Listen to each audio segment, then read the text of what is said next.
Good evening, everyone. I'm Jasper Caderina, the full stack developer of the Summerfield Subdivision E-commerce platform built on top of Spring Boot for backend and React.js for frontend. Of course, MySQL for database. So I'm going to close the camera and let's have a unscripted demonstration. Okay, let me see here. Okay. I have, well, my application is currently being deployed on RDS, which is right now available. Tumatakbo siya. Also, instances of EC2. My e-commerce MS is currently running too. So, for the reference, ito siya yung backend natin. Tumatakbo siya ngayon sa Amazon Linux 2. And I have configured it out. For the front end, I am using S3 buckets for static hosting of React.js. And dito natin ilalagay yung file upload ng e-commerce MS natin using the identity of IM. Okay, so right now, let's start. So if you ask me, why localhost? Akala ko ba naka-deploy na sa S3 yan? Well, we have an issue. Why not deploy the test app? I have deployed it, but my security configuration of my application won't let unsecured request. It really depends on the browser because most modern browsers are blocking the concurrent SSL TLS of a website. For example, HTTP sa front end natin, but HTTPS sa back end natin. So, for back end, gumamit tayo dito ng self-signed key using the key pair na, ano to? Ang Linux, I forgot what it's called, pero gumamit tayo ng self-sign natin using the ptold. Where's that? Here, sa baba. E-commerce EMS P12. This is a self-sign from the Ubuntu itself. Okay. Okay, next naman is yung HTTP sa front end. So, bakit HTTP lang? So, if you're asking me, where is the S? Well, I can't afford the domain right now because wala tayong fund support. Wala pa as of now. And fair lang siya kasi this is just a test application yet and matagal pa yung deployment niya. Well, let's start developing. Let's start the application. So, una muna, ipapakita natin sa inyo sa application on how I handled the error validation. So, right now, ito yung error validation natin. Please check your inputs. So, if you look here, if you think that this is just front end, well, you are technically correct. This is front end validation. But also, nanggagaling din sa Axios natin yung validation for more secured transactions. The full name, no special characters allowed for security purposes. Why? Because of SQL injections. We are mitigating all the script kiddies that might request response data. And ito, validation error, which is full name. So, how is that working? Well, the backend is sending the validation na nangyayari sa, wait lang, let me see, application controller. Yun. For example, this gumamit tayo ng valid sa register DTO, which is data transfer objects. So, every time na makaka-receive yung backend natin ng invalid output, pagsasend tayo, pabalik, using the try catch, and the front end is going to display that error. But together sa backend din, i-validate din yung user input for more security purposes. Remember the login here. Joshua2@gmail.com. Let's create the account. Okay. So, it is working. Right now, the application is working. So, babalik tayo dito sa question natin sa HTTPS. Because my application, I ensured that hindi rin tayo maatake ng SQL injection.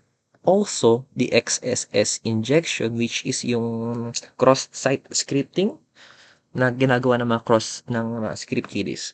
So, this is a JWT. Ito yung access natin para makapunta tayo sa mga services na pwede natin gamitin. So, later I'm going to demonstrate. But first, I'm going to walk through to the design. Well, this front-end application, gumamit tayo dito ng Zomato application na nakuha ko and nakipag-usap ako sa nakuhanan ko ng open source code sa GitHub. But overall, ang dami kong binago dito, everything. This is just a front-end, yung nakuha ko. But all the logic ng back-end and logic na ginamit sa front-end to display whatever I want is solely from my mind. So, wala itong inspiration for first order. Let's go back here. This is all the store, where the store may contain GCash or do delivery. Yes. Right now, isa pa lang yung store natin. So, ito, all these images has been uploaded by the user using the, what do you call this? Using the Amazon S3 buckets. Doon natin dineploy lahat ng nakikita natin ngayon.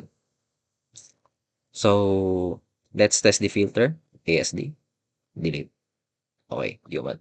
So, if you're asking, bakit mas dumadami habang nag-filter? Well, my filter, I think, is good for this design kasi we are expecting na mababa lang yung magiging customer natin. Let's say 10 users per day or at least 5.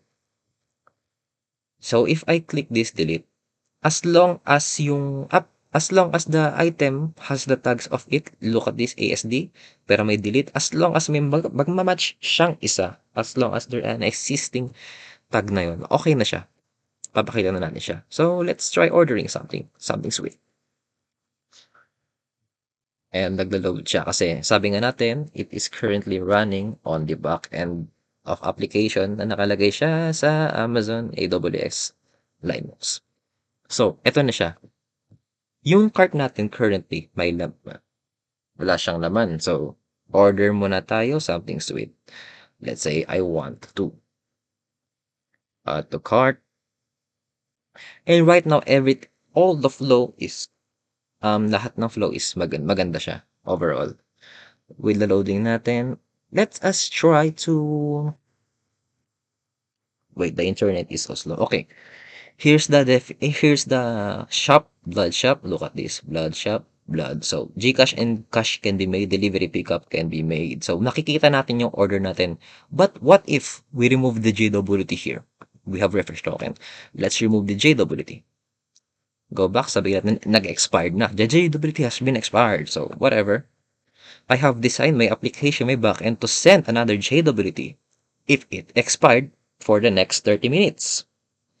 As long as there is a refresh token. Okay, so if you ask me, later we are going to remove the refresh token. But let's order right now. Let's place order.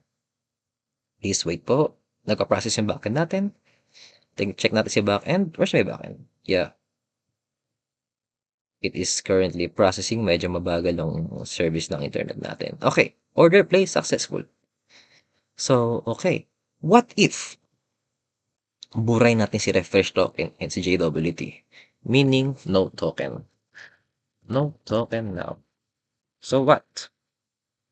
If I click this card again, magkakaroon tayo ng temporary error handler, which is this is security practice. Your security is my concern. Meaning, the session or the HTTP only cookie has been expired for the next 7 days. So the user has to log in. So we can adjust this. Let's say the user has to log in every month, every year. Well, that is the best practice because we are using a highly secured application against script kiddies and other kinds of attacker that might harm my users. So I have JWT, okay, unsecured profiles. Look at the profiles in here. This is the order history of our application. This is the part 2. Ito yung in-order natin. Right now, order history, isa pa lang yung order natin na pwede natin i-cancel yung order or view the detail. So, anong sense kapag i-cancel natin yung order? Meaning, sa backend, magsisend tayo ng request na please cancel this order. And masasend din siya ng user using SSL real-time. Let's go back in here and let's try this seller part. Logouts. Okay, if you log out, mawawala yung JWT and refresh token.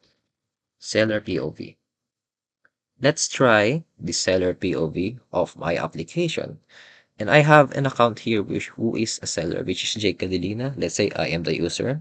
I have created an account right now. So JWT, okay. We have 3 choices here that has been added to our, what do you call this? To our headers. Which dashboard, visit your shop, and websocket messages. So why don't we look at the dashboard itself? It's loading because we are using a lazy loading in React kasi medyo mabagal yung application natin. So, ito yung lahat ng nangyayari sa order natin. Well, this transaction is real-time thanks to SSL or server-sent events. server sent events for real-time updates. Ito siya. Ito na yung mga transactions natin, which, oh my God, what is that? January 10, 2025, so it's been 4 days ago. So, ito yung latest order natin. Ito ba? Anong date ngayon? January 14, 11:29. Yeah, look at the details in here. We can see the details in here. Well, the UI is still not that good. Oh my God, I forgot the loading. Well, we are just going to wait. Let's check if the correct is order. But I'm hoping it's correct. Right? The internet is just very slow. So I'm so sorry for the delay. Okay, let's try the orders. In here, sellers can accept or reject orders in real time. So, okay, let's go back to the... So, look at this. This order has been accepted or rejected already by the user. So, if we'll... where's the latest? So, Joshua Cadilina. This is joshua@gmail.com. So, we can accept or reject the application or the order. Let's say we have accepted the order. It's going to waiting for the backend to process. Eventually, it is accepted. So let's the console in here. There's no error right now. Order accepted successfully. So let's try to visit the. We need another account.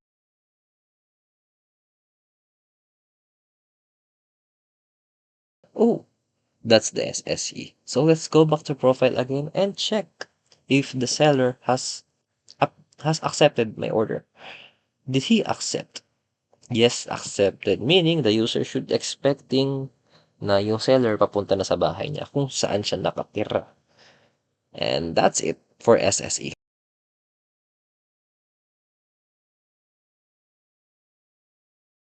Another feature of our application is this WebSocket real-time messages. So in here, we can message the sellers globally and also the users that want to buy to us.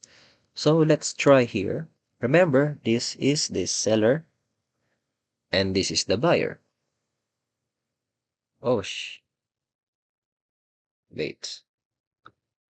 I am hiding the message because we are using a WebSocket here, which might use up the data.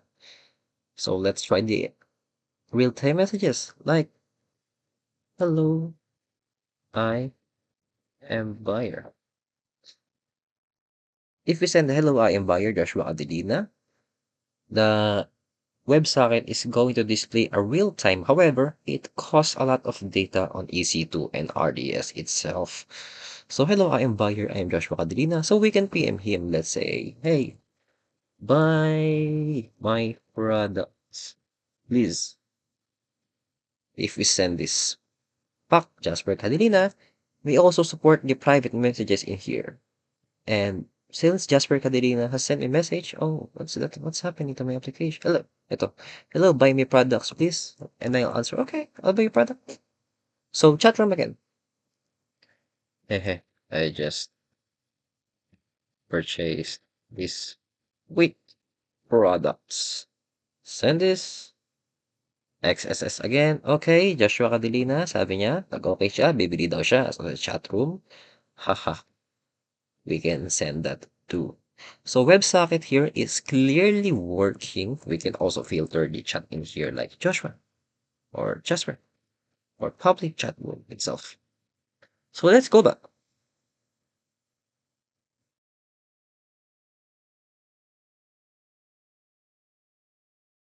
Okay, right now, so why don't we try the SSE or the server send events together while adding the products? So let's try to add product in here. So product name first.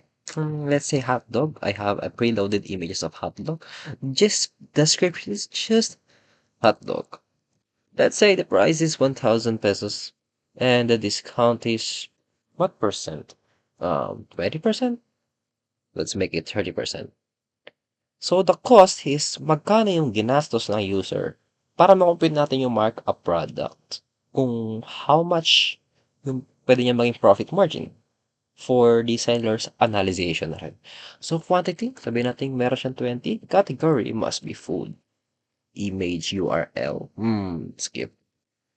Because we are going to use the Amazon S3 to upload. So, let's try food. Add product and add product. Let's wait for the response of the backend. Oh, the backend has responded. So, let's see the test.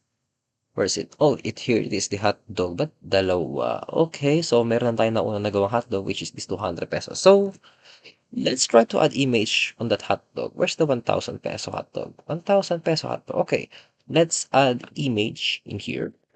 So, let's choose files. And I hope my Amazon house hindi na ako singilin ng malaki. So, let's open this. So, we have an image 3, download hotdog, selected image. So, my future goal is to ma-display natin dito yung image. So, let's try to check the Amazon S3. The code should be uploaded in here. So, while the application is loading, okay. Let me check the backend. Here in backend, dito natin sinave yung application, yung image rather. So, dito napunta yung request natin. Dito nag-process yung response natin. We have validation here. Dapat max files niya is 7 gig lang, rather 7 MB. And sa baba, dito natin makikita yung Amazon S3 bucket name kung saan natin ilalagay yung image na isi-save natin. And also, ginamitan natin dito yung Amazon IM natin to access the application using the pre-construct. And for more secured, para hindi makita yung ginamit natin, para hindi ako ma-expose, I use this value. Okay, let's check the SSL response. It's not loading. The internet is so slow. It is supposed to be updated on real time, and to be fair, we are using the free tier. Oh, here's the hot dog. It means that we have successfully updated the Amazon S3 using our upload, and it's now currently being loaded. So everything seems fine in our application. Oh, that's the SSE.